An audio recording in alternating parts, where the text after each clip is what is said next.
All right, so we're going to cover chapter 9 and 10 and a little bit of 11 if we get there today. See, so, okay. We talked last week actually about, value systems and how we learn them through moralization, what's good and bad through your parents, church or school or other adults and children sometimes too. Modeling, how people model the values. Like, for example, I spend lots of money on my dog's broken leg, even though it's like $2,000, but you can almost buy a car with that. But it's just going into helping the dog heal up, right? Or you model behavior of like politeness or respect for your children, or as a professor for your students. Or you're just a stranger and you go and help the homeless people, and some people see that, and now modeling that value behavior will encourage people to learn it as well and say, I should help the homeless when I get a chance. Also experimenting, again, you're kind of testing the boundaries, and understanding your value system, and understanding what happens when two values clash, like your value of freedom versus your value of maybe being budgetary conscious. Like, I'm trying to save money, and you're like, what, my value of having fun, which means I need to go spend cash to go out, but then my value of like trying to save money, being debt, right? You see that experimenting will cause clashes, and then you have to prioritize the values. And then finally, we have clarification, for example, of honesty as a value. What does that really mean? Because we tell kids to be honest, but kids are often dishonest, especially when it's to save their ass. Like, my children lie through their teeth when it's about like they're going to get in trouble. Because, for example, they love to blame each other. Like, something happens in the house, and they'll say,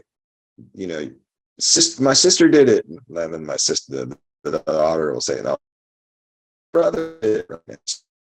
That clarify that, right? That the honesty is a consistent value in when and why, how you apply it. Okay. So again, let's talk about attitudes. These are about our likes and dislikes.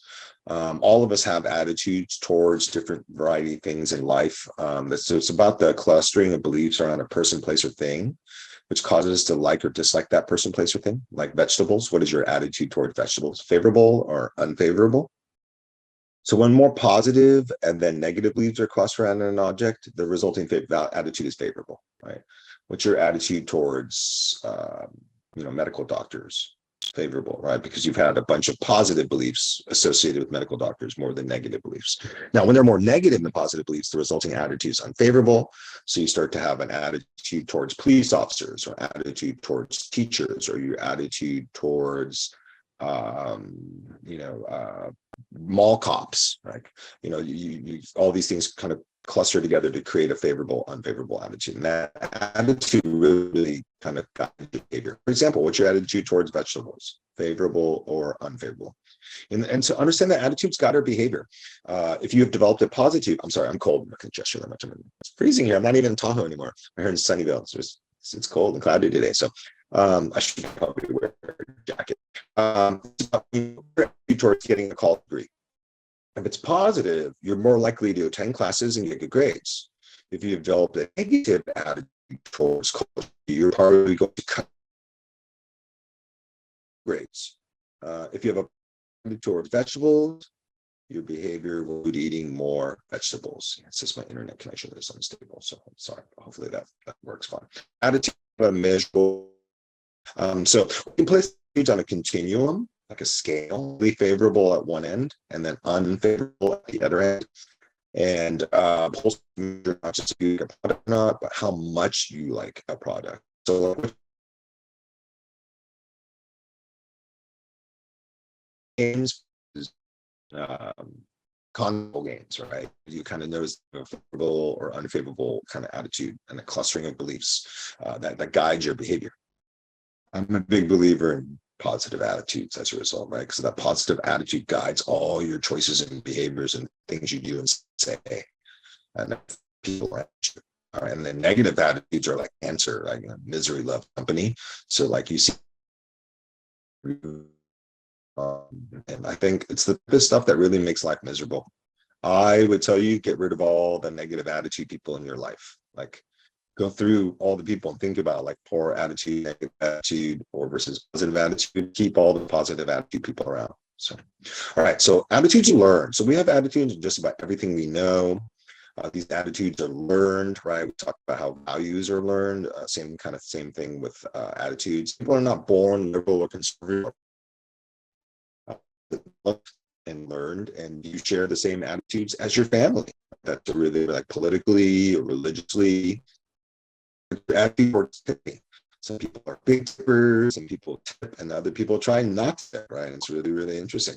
So, attitudes have importance or salience. Salience is like relevance. So we simply feel stronger about some of our attitudes than about others, right? My attitude towards gun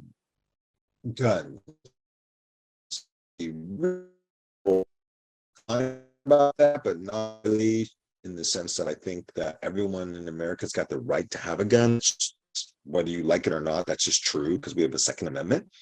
And I kind of just, so there are other attitudes that I feel much more passionately about than, for example, guns, even though guns are a big thing. But my attitude toward guns is it's just one of those things. I have little to no influence on that, right? So I can say around this person gun and then counter all things I've done, right? So, all right. We may feel somewhat that a college education will make us better or informed citizens, but we have a strong belief that in obtaining that education, we'll be much better off financially, right? Because most people go to college for financial long-term incentives more than just trying to be a better people. Some subjects are closer, more important, or more relevant to us than others. Some subjects are distant, less important, or less relevant to us than others. For example, I know a lot of Americans, they have no idea what's going on with Hamas and then Lebanon, the Gaza Strip, or the West Bank. And people don't care. It's 10,000 miles away, but you see that the history of that place, the intersection of Christianity, Judaism, and Islam, is a lot of world struggle. Don't forget, Al Qaeda attacked us 9/11 due to our support for Israel. That was part of the overall picture. So, like, these fighting and maybe even a war occurring in Israel again, you will pay attention a lot when it blows up in our face, right? But up until that, a lot of people say my attitude doesn't include really paying attention to that yet, right? So and because the subjects are distant, less important, or less relevant to us. So the more personalized the attitude, the more salience it will possess. So again, salience is kind of relevance. So just the more we are connected to it, the more it matters to us. Clustering values we learn from others who we live and associate. Because they are learned, they can be unlearned and changed, although change most often will be resistant. Let's talk about this. So once you learn an attitude, it's pretty hard to change it because you're resistant to that change, right? You kind of embrace it as normal and then kind of roll with it. So as normal human beings, we want to maintain our comfortable beliefs, so we naturally resist change or any challenge to our existing beliefs and attitudes. By the way, this is why persuasive speaking is hard. And cling to the values. I think fundamentally you kind of don't want to admit that you were dumb or wrong or you were just a sheep and following what other people did. But I think, that's why we say some people become woke or they become conscious, or you just start to understand what you've learned in the world and how that doesn't necessarily reflect who you are. I was raised by super Christian parents and super Christian attitudes. So just one facet of that was that they didn't say you should discriminate people, but I was told gay people are going to hell a lot. And I remember now the attitude that I've had towards people or sexual orientations. I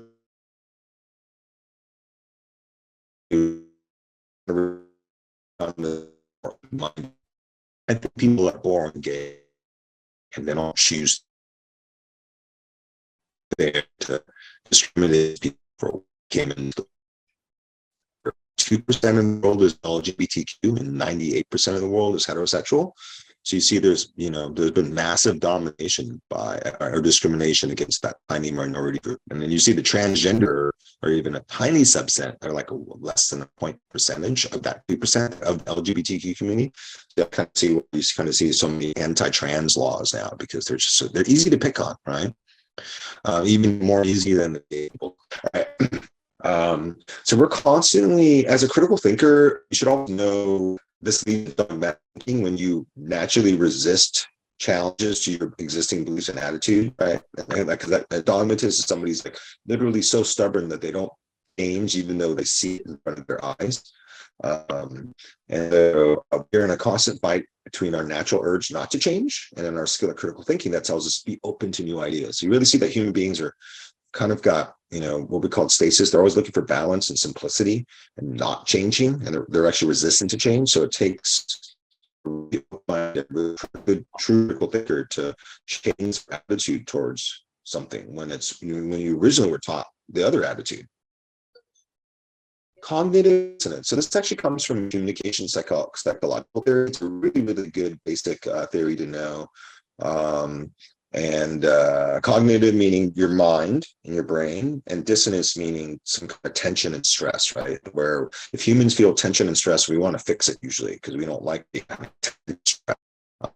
It's like another good example of that tension or stress you might have is something called like guilt. You make a decision, you didn't invite your friend to your wedding, and you feel kind of stressed and guilty about that decision, but you couldn't invite them because you didn't have enough room. That's just the bottom line. So you feel cognitive dissonance, in your mind. You feel this stress because you don't feel like you're comfortable with the decision that you made, or there's some guilt. So balance. There are times, however, when we become aware of cognitions that disagree with our held beliefs, causing a feeling of uncertainty or discomfort or guilt. Right? I didn't have my wallet last week, and during ski school, my kids had a ski instructor. I usually tip them, but I didn't have my wallet, and I didn't have any money to tip them. And I remember afterwards, I still feel guilty about not tipping them. So I was like, I should get their phone number and Venmo them or something like that. And that's a good example of cognitive dissonance, right? I made a decision, then it kind of is sitting there in my mind, making me feel a little bit uncomfortable, right? Or I call it guilt. So how do we return to our feeling of comfort when we experience cognitions that are contradictory to our beliefs and disrupting our stasis, our balance, right? Because we've got some tension in my mind that's disrupting my balance. So example is a cigarette smoker. It's unhealthy. It's bad for you. Like you're literally killing yourself when you puff on a cigarette, right? Like slowly. But you really want that smoke. So you're going to feel some tension, right? Like some guilt. Like, should I smoke? Should I not smoke? And that whatever you're feeling there is cognitive dissonance, right? And then you're going to make a decision. I'm going to have that cigarette though. Just guilt or my uncomfortable feelings, or you might give into your uncomfortable feelings. It's like, I'm going to try and quit smoking, or I'm going to, delay. I'll have the cigarette later, right? So when you feel cognitive dissonance, there's three options. You can change your cognition, like change what you're feeling and thinking. It's no big deal. It's just a small cigarette. Like I'm giving up a minute of my life at the end of my life, not at the beginning of my life. Right? So, or you might add a new cognition. Well, the cigarette will help me reduce stress. The number one reason people smoke is to reduce stress. So you add that new thought, like, well, I feel guilty for having a cigarette that's bad for me, but I also is good for me, right? And then finally, you can change the importance of the cognition. Just you can make it more important or less important, so that kind of guilt feeling, if you make it less important, kind of goes away, right? Like anybody here feel guilty by eating junk food sometimes, and then you look at it and you're like, you eat it anyhow, and you kind of notice that in your mind, you probably change the like small, so you're like, screw it, I'll just deal with it, right? So although dissonance theory can suggest that a person will engage in one of these three actions, the theory does not predict which one. So cognitive dissonance just tells us you make this, and you'll either react by changing the cognition, your thoughts about it, adding a new thought, or changing the importance of the thought, make it more important or less important. And then that will help you kind of make the dissonance kind of go away, so you're cool with the decision that you made, right? So we never know what people actually do, but that's how they do it. And that's what cognitive dissonance theory tells us. So anytime people feel sorry about something, right, they're feeling some cognitive dissonance. So you can see that, right? For example, one of my friends, she's pregnant, she's having some health issues. And I want to help her because I have some stress that she's going through this, right? And I want to do something about that. So it's either like, oh, it's not my business, right? Or I can say it is business, and I can go visit her. My car and hang out with her for a day just to show her that I'm here to support you, right? And you'll see that one of these decisions will be made to help you deal with your dissonance. Persuasive strategies 180. So first, we always got to look at the audience, because we're persuading the audience. A lot of people will argue because they want to be right. But you got to remember, the arguing is about persuading the audience, right? So you can't ever lose sight of that. About audience. So let's take a look at audience analysis. I teach this a lot in my public speaking class where we focus a lot on demographics. But anyhow, so let's first say you got to know the attitude and biases of your audience, right? So like, how do you know that? Well, let's say I'm here, I'm doing a speech, I'm going to EVC, and I'm like, it's Evergreen, part of San Jose, and I'm just using research on, I can actually niche.com. So let me get that going first. Let me share screen. Okay, so we go. If we go to niche.com, whoops. My Zoom controls are in the way, the browser, but here we go. I can look up Evergreen. Actually, chance the zip code 95070. That's our token. Sorry. Yeah, my internet is so bad. It's just like really, really slow. Maybe I should get Wi-Fi going back here in the house. I stopped paying for Xfinity here because I'm never here. But yeah, this is not my internet. So let me see if I can fix this. This is so slow. Oh, why it's so slow? I can visit niche.com and find out all how much money they make, their men, women, children, old people, citizens. I can look at what schools they go to, things of that nature. So let's just go to places to live. I used to know EBC's zip code, but now I can't remember it. Anyhow, I'm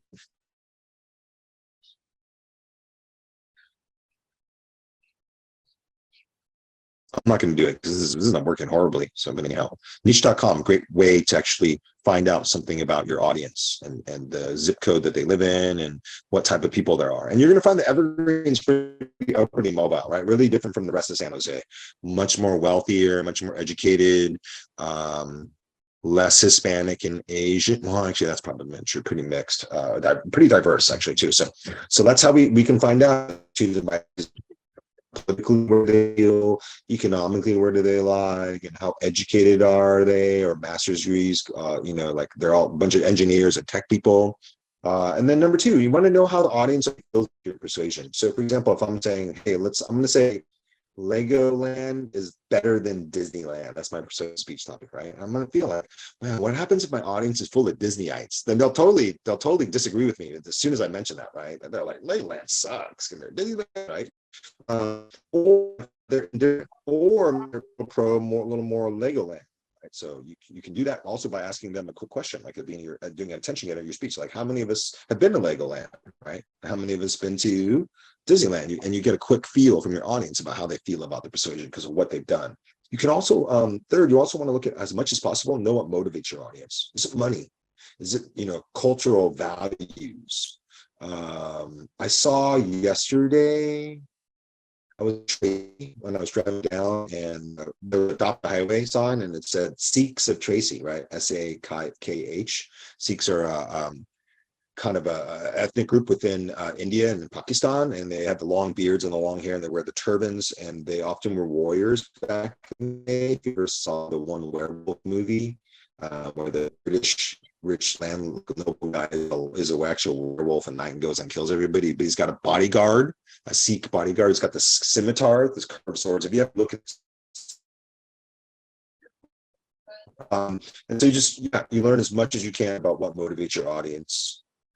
And then third, never talk down to your audience. The fastest way to lose an audience is to disrespect them or to patronize them, right? So then you're never going to persuade them because they feel like you're an elitist, you're being acting superior to them.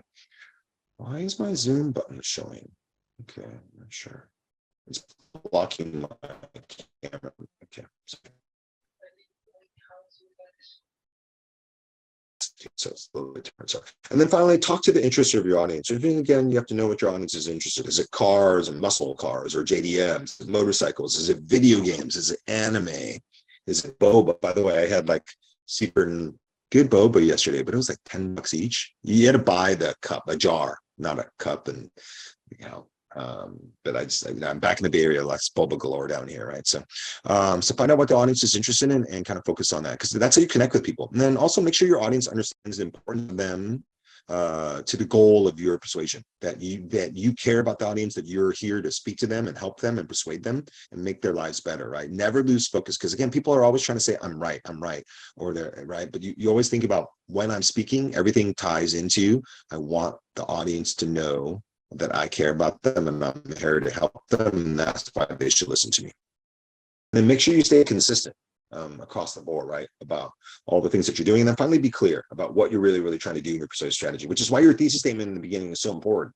I'm here to persuade you blank, or we should do this. You don't want to make it should never be confusing to people what we're trying to do when you're listening to someone speak, right? And after a while, you're like, I still don't know what we're trying to get at or what we're trying to do. That means you didn't have a clear thesis statement at the very beginning, right? So understand also that motivation, again, is important. We talked about that earlier. Just, what are people motivated by? Like, what will people actually get out to do something about, right? It could be like, everyone cares about the homeless people, but will you actually go clean up like a homeless camp, like, and actually do that, right?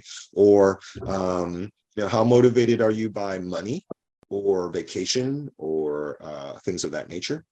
And then also understand that people have different motivations. A lot of times they're based on their attitudes and biases. Right? So also understand you can target by need, which is applying Maslow's hierarchy of needs. I have a picture of it here. It's right here. So the hierarchy of needs is this triangle where everybody's at the bottom and we're all to the top.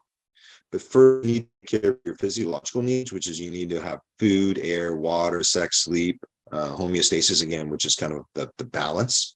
Safety, then, after you have your food, air, and water, you can work on safety. And then third, you work on love and belonging.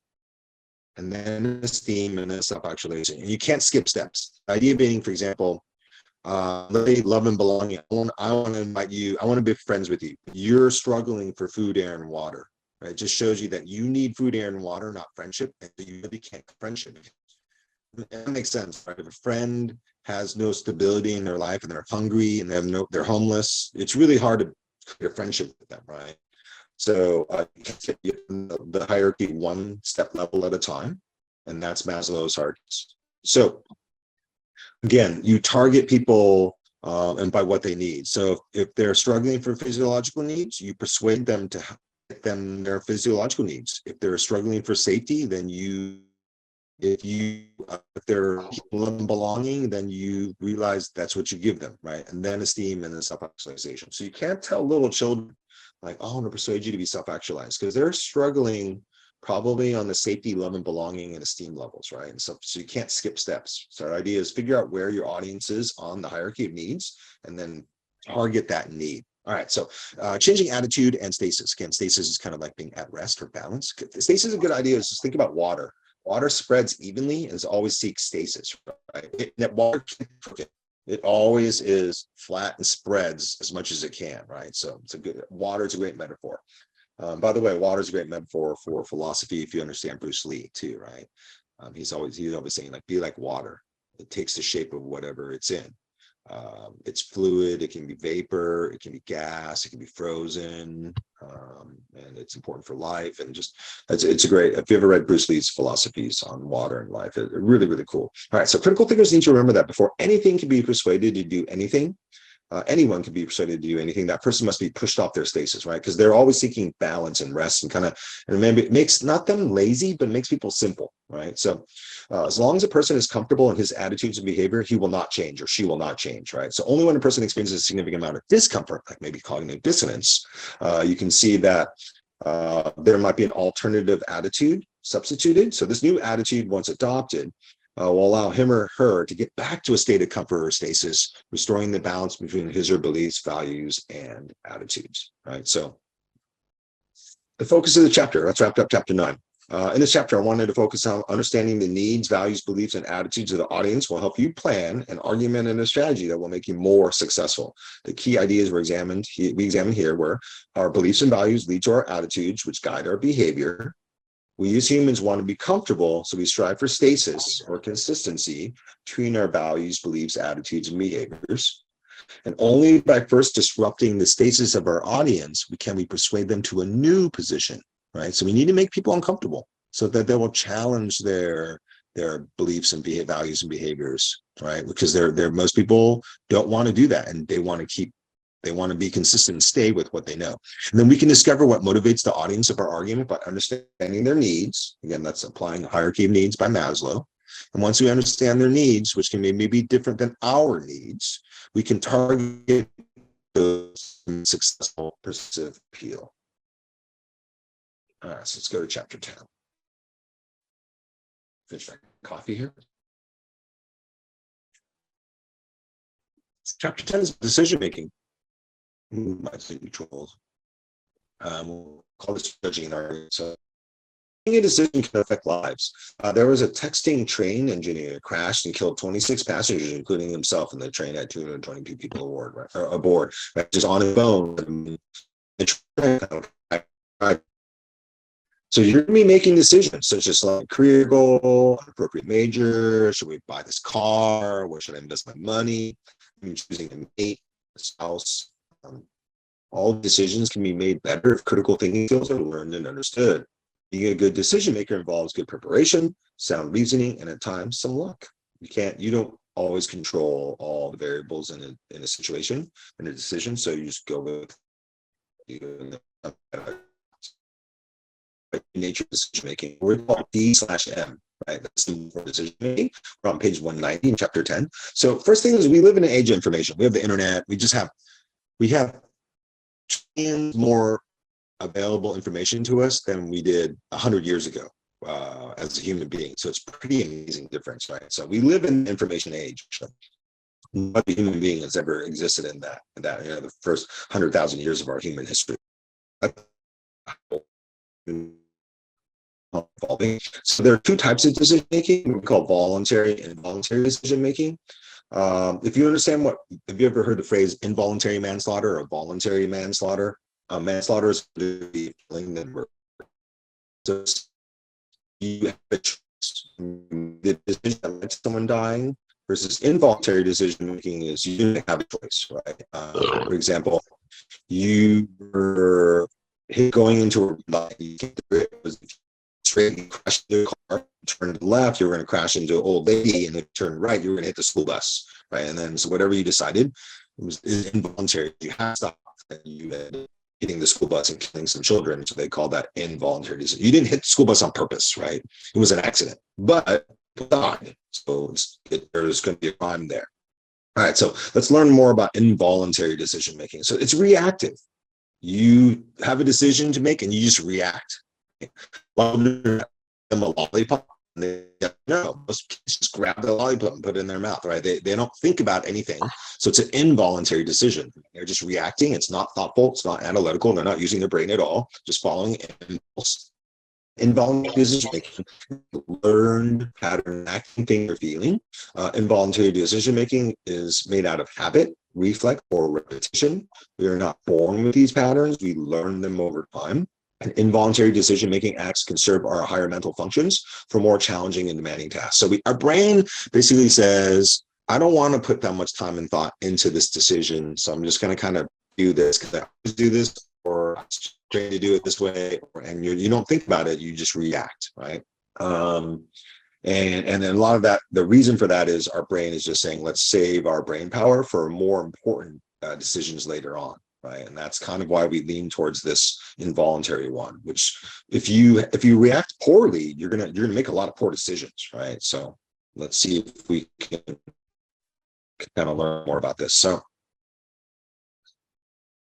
heuristics is a subset of involuntary decision making as well as anchoring bias. So let's learn more about that. So heuristics is called such interesting decision making biases that simplify the process of arriving at a reasonable decision The perfect decision is unreachable, or unknowable. It's like, you choose, you don't really made the decision, right? Because you can only use one college. So, and then you might transfer or change colleges, but it's just, again, you don't know if that was the perfect choice for you, right? You're just going with what you think was the best choice. So we think of these heuristics as mental shortcuts, which allow us to make quick decisions instead of taking a long time to make a decision or even avoid making decisions. So there are a wide variety of these. Also, these involuntary decision-making strategies can lead to poor decisions. So you'll have these cognitive biases or heuristics that just help you make decisions really quickly. I'm going to give you an example of flipping the coin. When people are confronted with a tough choice sometimes, just flip a coin, just decide and make a decision. Might be you're like, I don't know. I feel like I'm pressure to choose.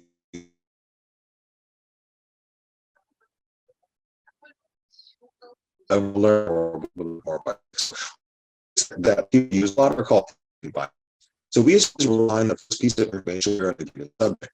We were by a car, and while walking in class, we heard that Hondas make poor cars, and when we judge the relationship of cars based on the definition, it's no difference whether the information was correct or not. Right? The Hondas are actually good cars. You heard Hondas bad from your mom, and for the rest of our lives. And so for a long time, we'll probably think that Hondas are bad cars based on that anchoring bias, right? Or if your parents are like, we love our Honda, it runs forever, it's the thing we've ever bought, you'll be anchored, have an anchoring bias pro Honda for the rest of your life, right? Which is why a lot of people will kind of do what their parents are. My parents said that was a good decision, so I'm going to go do what my parents did. That do that. First impressions are important because first impressions doesn't matter if it's true or false. They just, because they're first, they create this anchoring bias, right? And you only get one chance at it.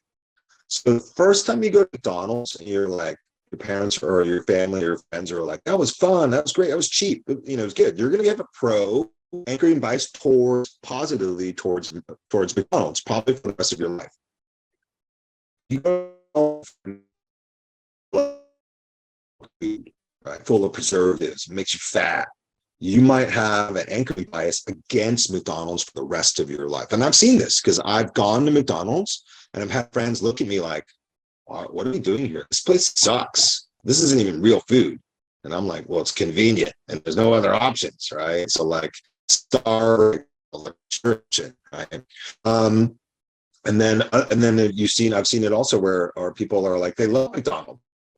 Like they're all like, when they're like, we probably get shake or get Happy Meal. And you see that they've had a positive anchoring bias towards McDonald's because the first they were given all this information that it's a good thing. So another study, once it looked at how setting purchase quantity limits affects buying behavior. This is actually really interesting. So we've all seen the sign before, right? There's something on sale at Walmart or your local market that says limit 12%. And people conclude there's a limit there to protect the store being wiped out of the sale life by overly eager bargain hunters. However, this limit serves a very different purpose. Yeah, so don't be persuaded by the limit 2 per customer, limit 4 per customer, right? It's actually a lie. So what we find out is that they did a study using end aisle displays to advertise Campbell's soup cans for 79 cents per can. And then they put the sign there saying limit of 12 per person.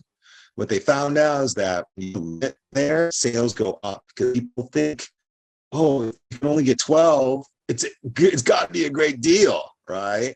And then shoppers who bought soup display with no limit purchased an average of 2.3 cans of soup, whereas buyers with limits of 12 actually bought 7 cans of soup. So the brain anchors number 12 and adjusts backwards because you just think like, oh my God, it's limited, right? Same thing with like Supreme. Their clothing brand, hats, shirts, they're all limited. Therefore, you should pay. He said, hey, we have this Wansett, Kenton, and Hoke study said that when you put out quantity limits, you make anything limited, It's just a trick to make you buy more. It doesn't actually make the item better in any way. So, okay. So, and you go to the store, grocery store, see the strategy all the time, right? Something's on sale and they'll say limit 3 per customer. 4 per customer. Yeah. So let's talk about loss aversion. So it's been found that people naturally loss. So we're scared of doing. So people are scared of losing stuff. They're actually scared of losing more than they're excited by winning, right? So this is one reason people on trial accept a plea deal. So the government charges you with a crime, and you're like, gosh, if I go to trial and I'm guilty, I'm going to jail for like 5 years. But they're offering me a plea. Let's skip the trial. You plead guilty, but we'll only give you 1 year. So a lot of people, the version, they really they'll accept the plea deal instead of going to trial and risking the bigger penalty. So instead of going to trial to be proven guilty, it's long bargains are really common.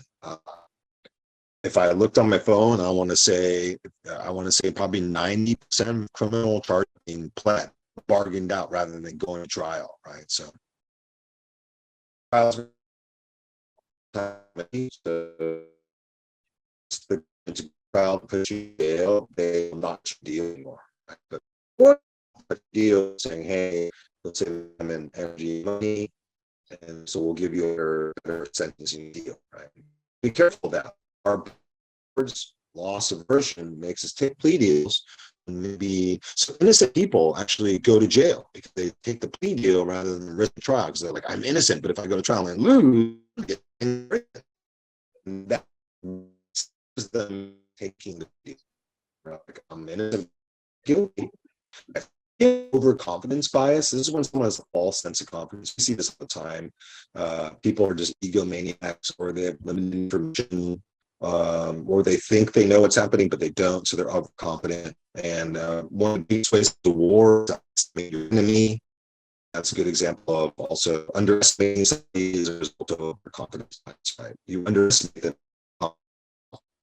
Mentality bias is what falls along with others are doing or saying just sort of the herd. Remember, we had that bandwagon fallacy where people do something not because it's popular, but because everyone else is doing it, or what we call, doing what's popular and just following the trend. So you see the herd mentality bias, just that people do things, make a decision just to follow along with the herd, even though they don't really agree. And finally, confirmation bias. This is the seeking out information that agrees with an existing belief. So I think God, so this thing showing me that God is real, and I won't look at the research that God isn't real. I'm only looking for the research that confirms what I already believe, right?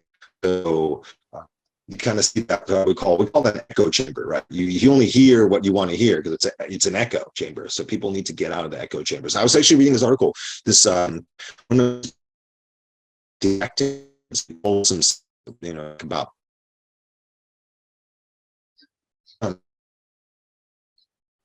and around and every 2 weeks, so like he doesn't, he's been sick like over years. He never made born for the include 30. So is he's really paranoid about being asked. He's like and then people Poland when he's not. They never want anybody to know where he really is because they might try to kill him. It's really interesting going on. So, but it also says that he doesn't have a smartphone. He only knows about the world his advisors tell him, and advisors tell him what he wants to hear. So that makes you gives you an understanding of he's making these important global decisions, war in Ukraine and price changes, and you can see that he doesn't exist in the real world. He exists in his own little confirmation bias world, right? And that's it. All right, so let's look at hidden persuaders. So we're still talking about involuntary decision making here. Helping to influence our voluntary decision making, or what author Vance Packard calls hidden persuaders, right? So Packard writes, large scale efforts being made, often with impressive success, to channel our unthinking habits, our purchasing decisions, social sciences. So typically these efforts take place beneath level awareness, so that those which often in the word sense hidden, right, or like subconscious.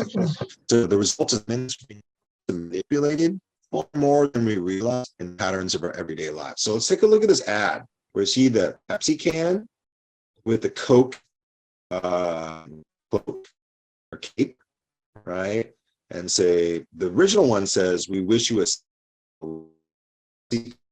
with a costume saying it's scary, right? Because it's pro Pepsi.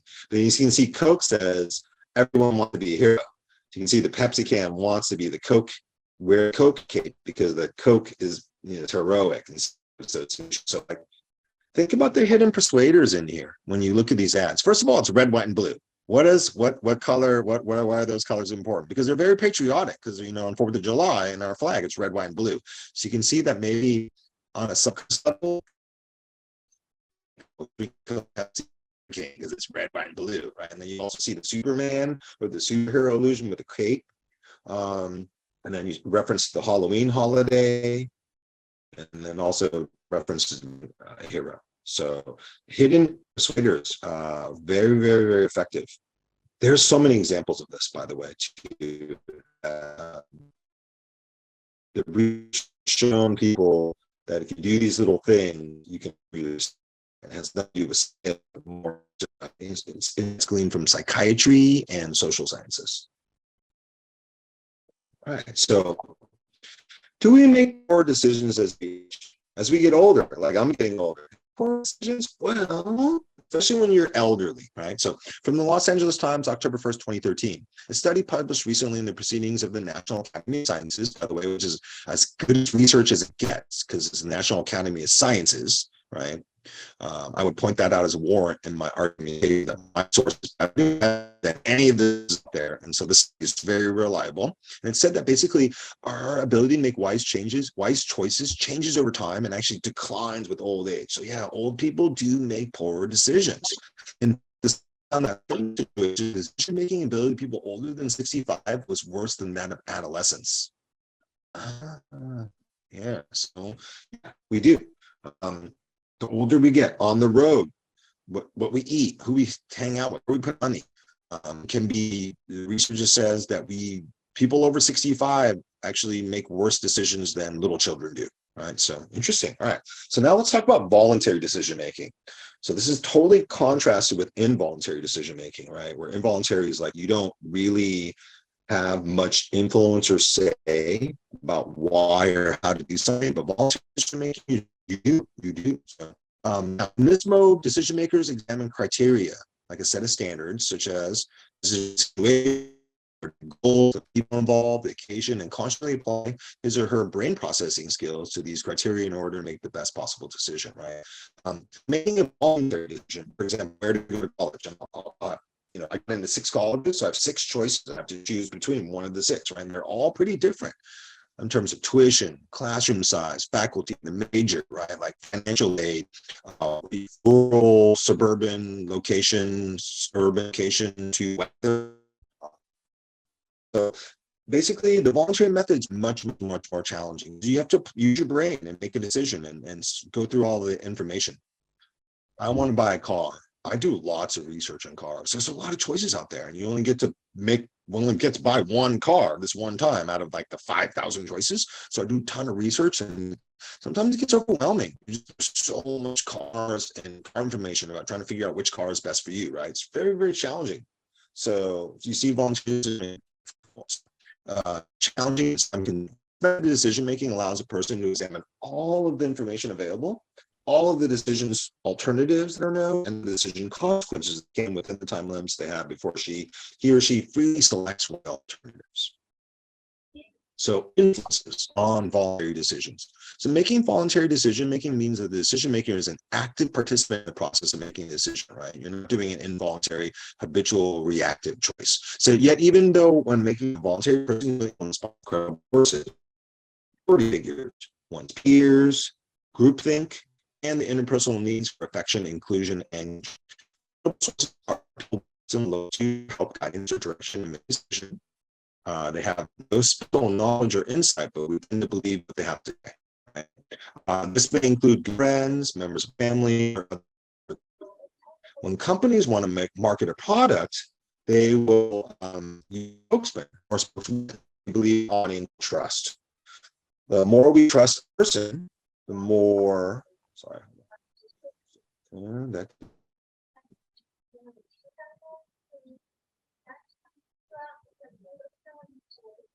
when companies use celebrities, they have credibility, right?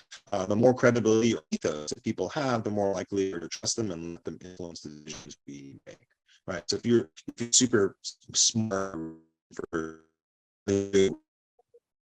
will give you money or other things, and then or look at I forgot who all people in the newspaper are that get advice like dear and dear, but those columns are really popular. That people are like, what should I do?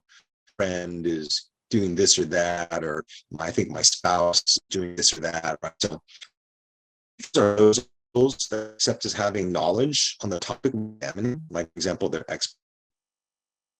When someone with a need, a critical decision or argument, we often turn to those people we consider to be authority figures for help. Right? That's why you should do and efforts.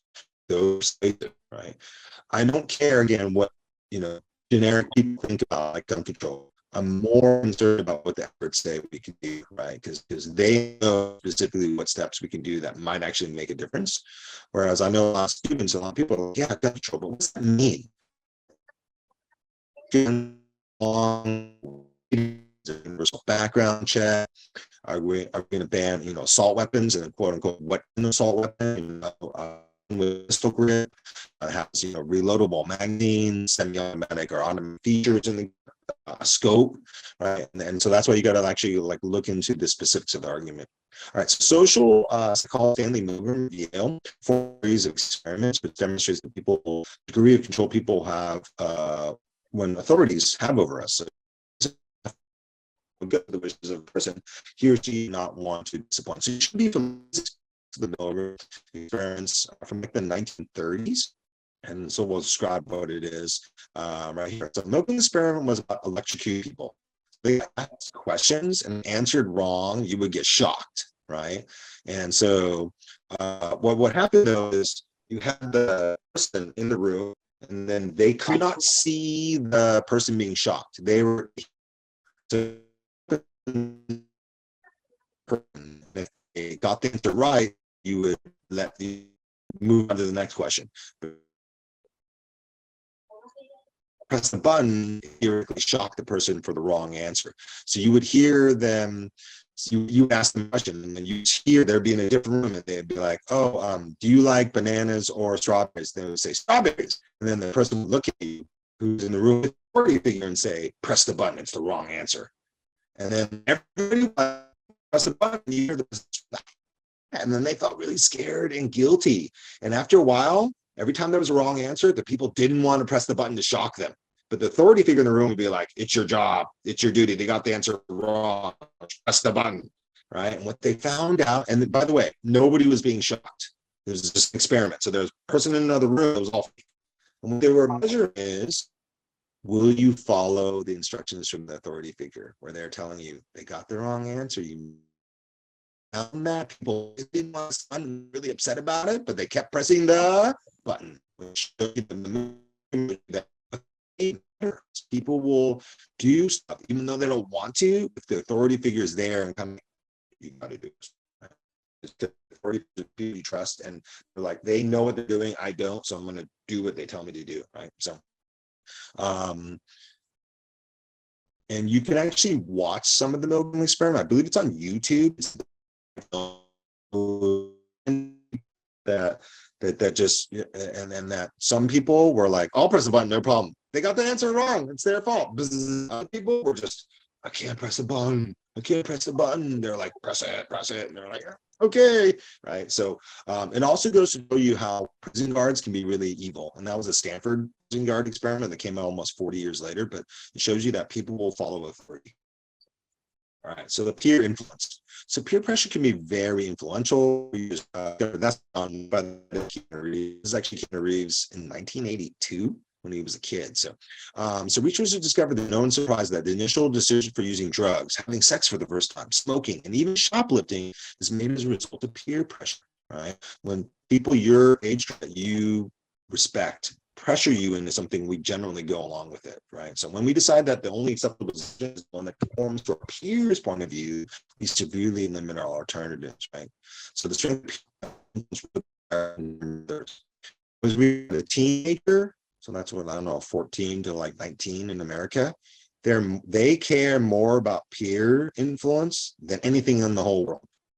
So like they don't listen to their parents. They care about what their peers think about the car they're driving or the phone that they have or the clothes they're wearing or the concerts they go to, right? So if you want to understand your teenager, understand that the peer influence is number one when they're teenagers. So the strength of peer influence rests with the desire to conform to others. Experts on peer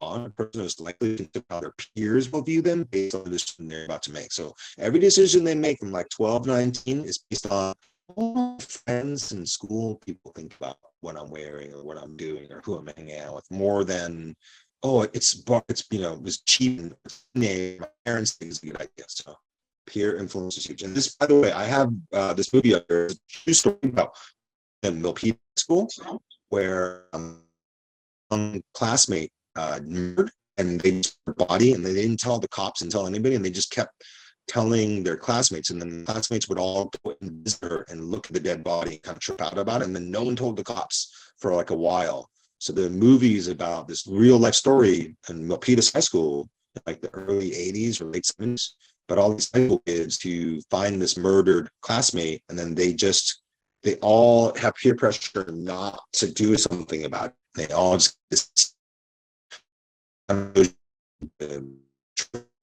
years at the age when they were asked later, like, why wouldn't you tell the cops about the dead body? Everybody said don't do it, and we just all of a sudden have to do it. But on their own, they're all thinking like, dang, because they all felt nerves. I mean, it just showed you that.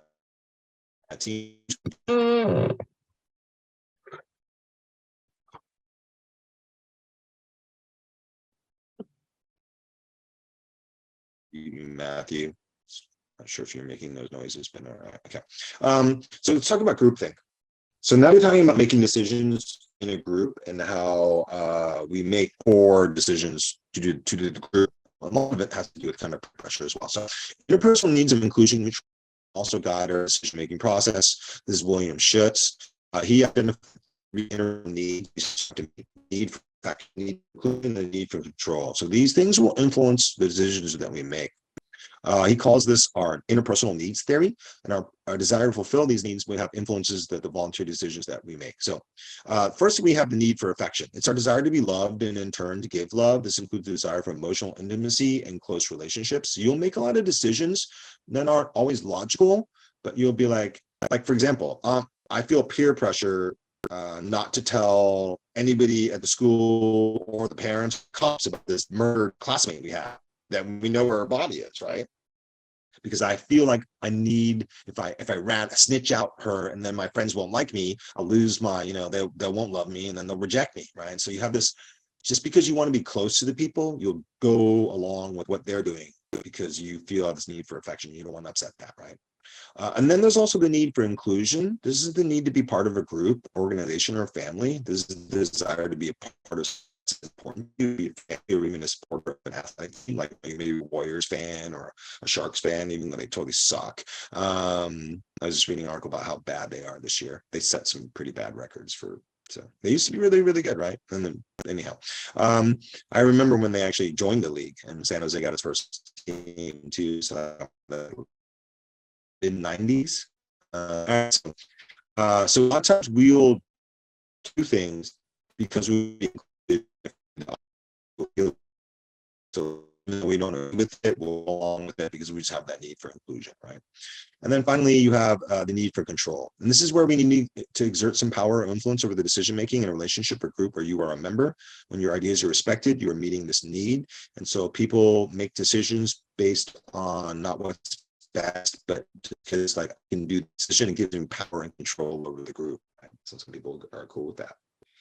They will do things to maintain power. Right? So we need to do this probabilities of the outcome. We earlier talked about the continuum of uncertainty, like 0% to 100%. Like, you know, how certain are we that, you know, like something's going to happen? So we're going to, you know, put our money where our mouth is. So all approach risk differently. You know, are you risk averse or risk tolerant? Right? Remember, risk averse means you avoid risk. You are averse means you're scared of.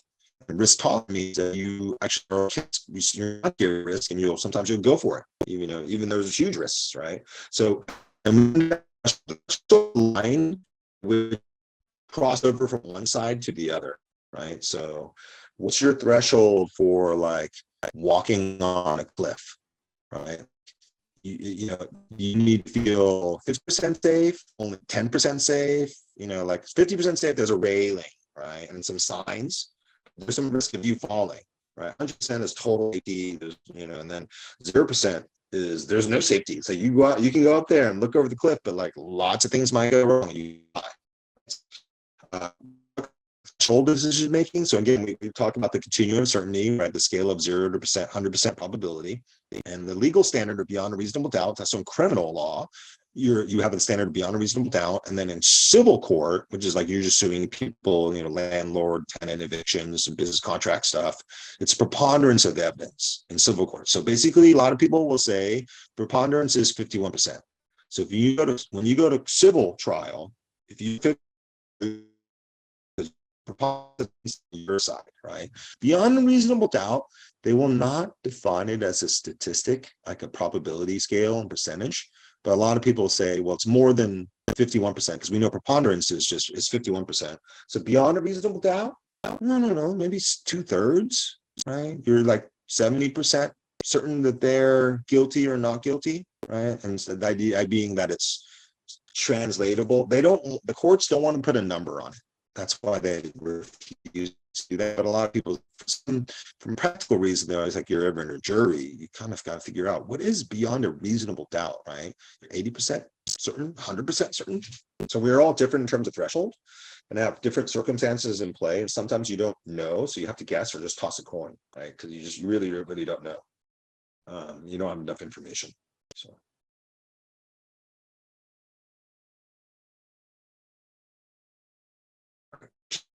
Critical.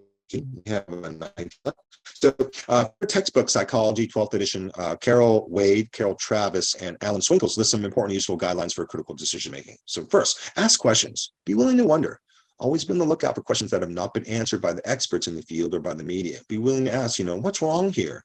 Or why is this the way it is? And how did it come to be that way? Right? And then find the problem. An adequate amount of information, an inadequate formulation of a question to produce misleading questions that don't presuppose answers, right? Like, I think a good example is if you have stress in your life, you're trying to define the problem, you should write it down. They actually say writing down what stresses you out clarifies it a lot. So there are times that I'm like, I just feel kind of stressed out. And I'm like, let me figure out actually what's causing the stress. And I'll write it down and you're like, dang, it's totally clear to me. That I wrote them all down. Like, it's this, right? So now you can kind of like focus on that to maybe make the stress go away. Evidence supports refutes this argument and its opposition. Just because many people believe, including so-called experts, doesn't actually make it so, right? I remember reading this article about Dartmouth professors when Ford first put out the Model T and they started selling cars and you started seeing horses and other modes of, like transportation become obsolete.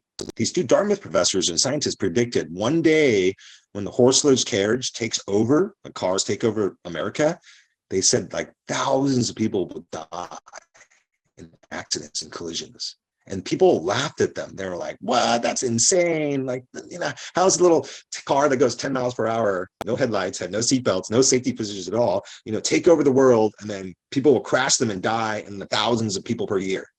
And guess what? those scientists turned out to be, their prediction was totally accurate. And that they said that when they first made it, they got laughed at because people just couldn't see the future. They just, right. And so sometimes even the experts couldn't see that. And so just because people think something is true doesn't necessarily make it true. Things change, circumstances change, facts, evidence change. Let's also analyze assumptions and biases. So all of us are subject to biases, beliefs that prevent us from being impartial. That's just human nature. We only know what we know, and some of us, that influences what we know, influences how we look at the world, right? So evaluate the assumptions and biases that lie behind the arguments, including your own. I'll make the question like, do you want to live a long life, right? Don't answer that question. You must first look at the assumptions of that question, which is, if you say yes, what are you assuming about your long life? Like, you want to live a long life. You're going to assume that you're healthy and you are financially stable. Because if you live to be 100, but I told you you're going to be dirt poor the whole time and struggling and homeless, and you're going to be sick. You're going to live to be 100, but the last 30 years, you're going to have cancer and just be in pain and suffering the whole time. Now, do you really want to live a long life, right? No, you want to live a long, healthy life, right? You're assuming that's going to be healthy.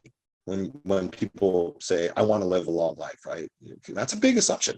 So look at the assumptions and biases behind your arguments. Control emotional reasoning. Remember, when it comes to ethos, logos, and pathos, we want to control our pathos and usually in our brain make a logical decision, right? So if I feel this way, it must be true. So passionate commitment to a view can motivate a person to think boldly without fear or what others will say. But when gut feelings replace clear thinking, the results can be disastrous. So I was reading this article about follow your instinct. Part of me is like, that's true, but your instinct has to be guided by non-emotional reasoning and knowing as much as you can and then following your instinct, right? Not just making a blind instinct decision. So don't oversimplify, look beyond the obvious, rest easy generalizations, reject either or thinking. Remember, that's the fallacy of the false dilemma. And don't argue solely by anecdote. Anecdote is just one experience, right?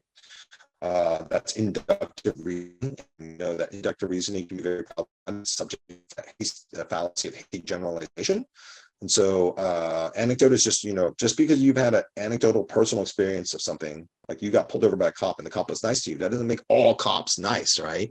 Some cops are not nice. So anecdotal evidence is something we want to be careful of. That's just your own small personal experiences, and then you're generalizing to the wholes, right? So it's a form of inductive reasoning. Consider other interpretations, formulate hypotheses that offer reasonable explanations of characteristics, behavior, and events. I'm not defending people. Like, my friends will complain about something and I'm always like, I'm not defending them, but did you ever talk about there could be another reason this happened, not the way you're thinking it, right? So just, again, you're just trying to think of alternative explanations for characteristics, behavior, and events. One of my friends is mad at her friend, and I was like, your other friend is 8 months pregnant. I was like, when you're as I'm having children, I've seen what happens to women when they're pregnant. They are different. They are not the person they are because they're literally in a lot of pain, and they're getting weird like cravings, and their senses get really, really exaggerated. So I was like, I don't know if it's true, but you need to consider the fact that your friend is pregnant, and that's what's maybe driving her behavior as opposed to actually just her, right? So, and then finally, tolerate uncertainty. Sometimes the evidence merely allows us to draw tentative conclusions. Don't be afraid to say, I don't know. Don't demand the answer, right? Sometimes we have to be okay with, I'm just not sure what's going on here. And we have to be a little more patient, a little more flexible as a result, right? So now the focus of this chapter 10, is that in this chapter we focused on how our unique style of decision making leads us to make our own personal decisions that can be involuntary or voluntary. You generally want to make voluntary decisions whenever possible. Don't just do stuff out of reaction, right? And so involuntary decision making allows us to function, but there are many decision making biases or subconscious shortcuts like heuristics that can lead to poor decisions. And voluntary decision making includes the use of our critical thinking skills to make effective decisions. We can learn from our past decisions, whether they are good or poor outcomes, to improve our decision skills. So we constantly analyze our past decisions and then try to apply them to the future. We've all used the continuum of certainty, our scale of probability from 0 to 100%. There's a threshold at some point, at a certain percentage, we're going to do it, right? So like, if I told you 66% of the time we'll double our money, should you risk your money? Because 1/3 of the time you can lose your money, but 2/3 of the time you'll double your money, right? A lot of people will say, dude, 66% is beyond my threshold. I'm going to do it. A lot of people will willingly bet on 50-50, but 60, 66, 33, a lot of people will take that bet, right? 2/3 of the time you win, 1/3 of the time you lose. You can kind of just see that some people have some hidden threshold about like, at this point percentage, I'm going to do it, right? And then there is not one universal correct style of decision making. We all have a style that fits our personality. In this chapter, I presented 4 of those different styles. All right, so we got now. I have 11 minutes. I'm going to go 11 minutes into chapter 11. So discovering, examining, and improving our reasoning. So really here we're looking at our brain, right? Reasoning comes from our brain, our biggest muscle, by the way. You should use it every day, all the time. What's the best way to use your brain? Read. That's why I read every day. Reading is the best way to exercise your brain, which is a muscle. And if you don't know what happens, you don't exercise your muscles, they all get weak. That's called atrophy, right? So exercise your most important muscle every day of your life by reading. So let's look at the story about Manti Te'o. He was a famous football player in college at Notre Dame, then got drafted in the NFL. And he found out he got catfished. He met this girl online, started dating her, and then found out it was a guy and it was totally fake. And it's kind of like, how does a celebrity famous football player get tricked like that? Well, you see that online relationships are important and are popular nowadays. And you can try and meet people who you never see face to face and develop a relationship. And they could be totally, tricking you and frauding you. So, perception versus reality. What matters more in life? I'll tell you, it's perceptions, right? If I think you're a dumb student, that's going to influence my behavior towards you, even though it's not true and you're actually really, really smart. But because I think you're dumb, right? But perception will dictate my choices. So we often say that when it's perceptions to reality, perceptions actually are more important. How people perceive the world and what the world is, that affects people's behavior, right? So understand that how people are perceived, how you perceive the world is much more important than the actual reality of it all. First impressions, you only get to make them once, right? It's a great example of this too, where you meet somebody, first impression is often pretty fake and you barely know them, right? But you see that they're really, really strong and very influential. And that's why I would tell you, I try to always make a positive first impression because you only get once. It's very, very, very, very influential. So if how many of us have made a poor first impression? A lot of times you're like, dang, I want that back, right? So sometimes you get the chance to overcome that first impression. I've had a lot of friends tell me like, man, when I first met you, I was like, you talk too much. I'm like, that's true.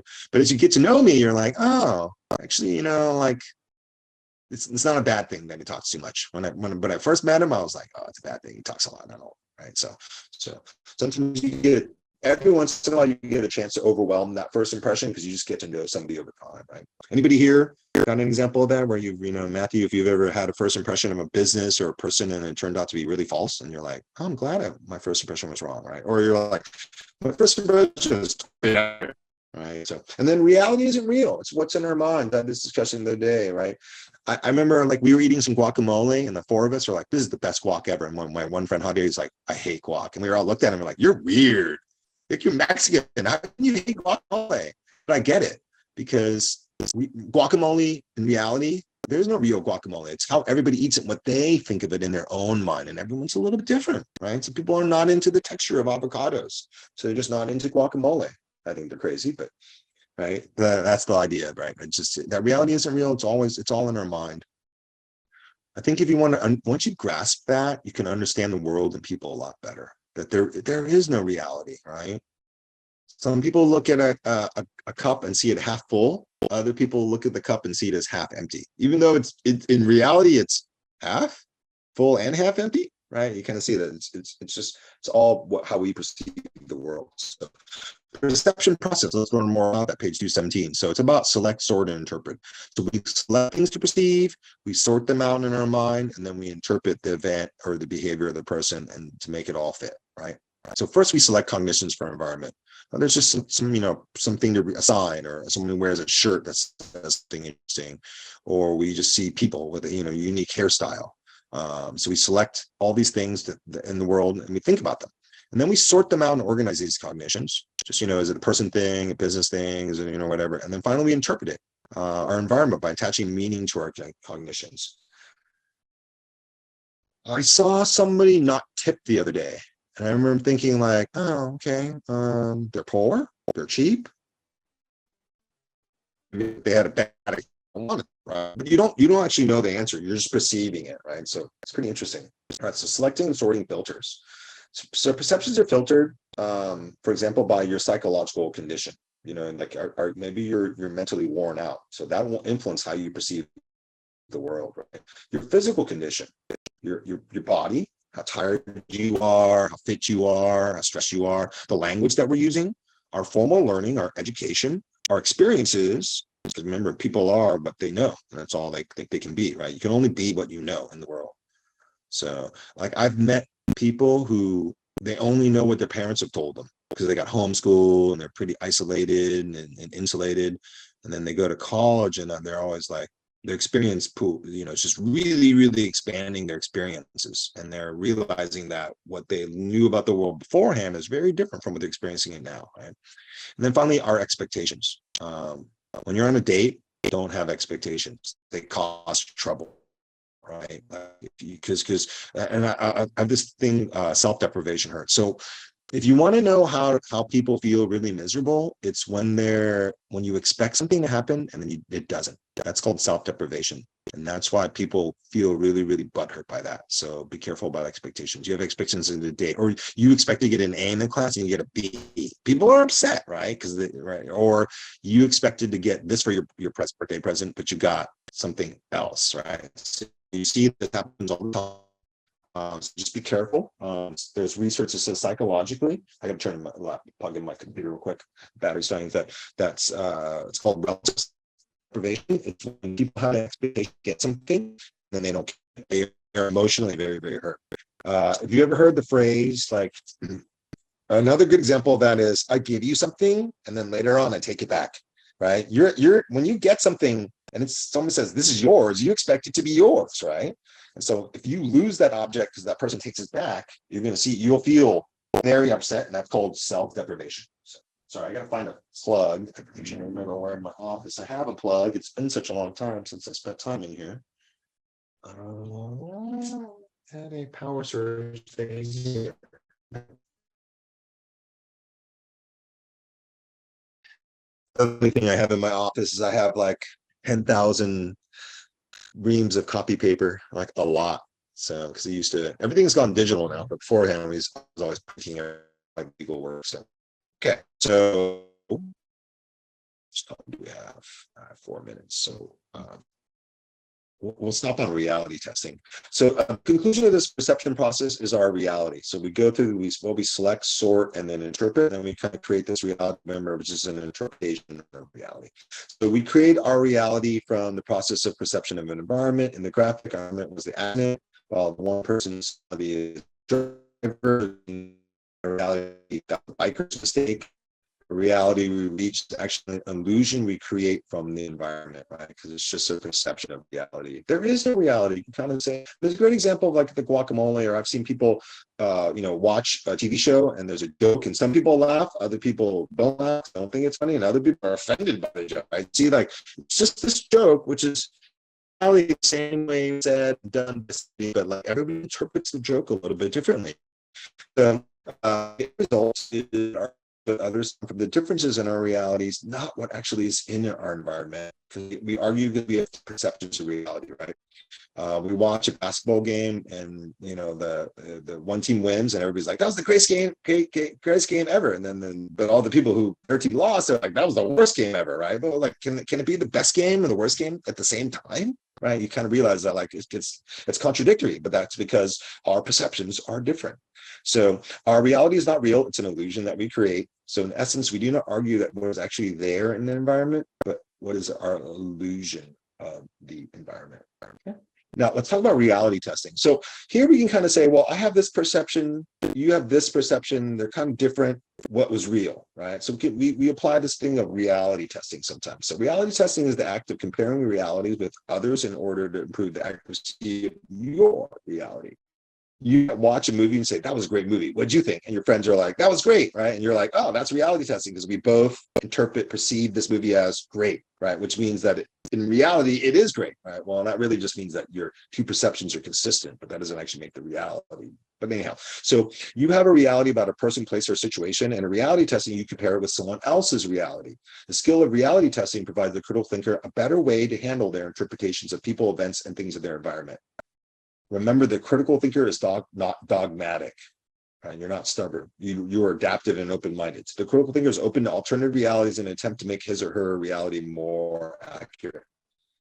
So I have watched a TV show that was really well rated by Rotten Tomatoes and IMDb.com. And then you watch it and you're like, oh, that was okay. So you're like, well, my perception was okay. Many other people perceived it as excellent. What's the real answer? Something in between, or I was wrong, or they're wrong, I'm right, right? And so in today's political world, we realize that echo chamber, you just hear what you want to hear. So there's a lot of the confirmation bias we talked about in chapter 10, and so much less reality testing occurs, or even none at all. So we really see in politics, people don't do reality testing because they don't want to know what the reality testing answer really is, right? They like the echo chamber that they're in. So, but that's a great way to just, I think a great example of that is if you've ever been looking at the night sky and you're with some friends, you see a shooting star, and everyone goes, "Did you see that too?" That's a good example of reality testing, right? Did you perceive the event that I perceived?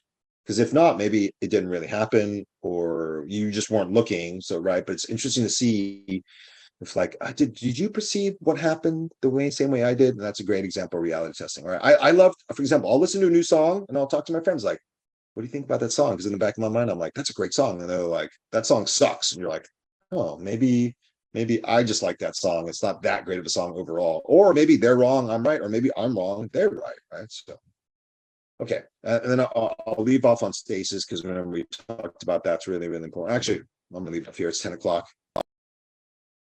Got a meeting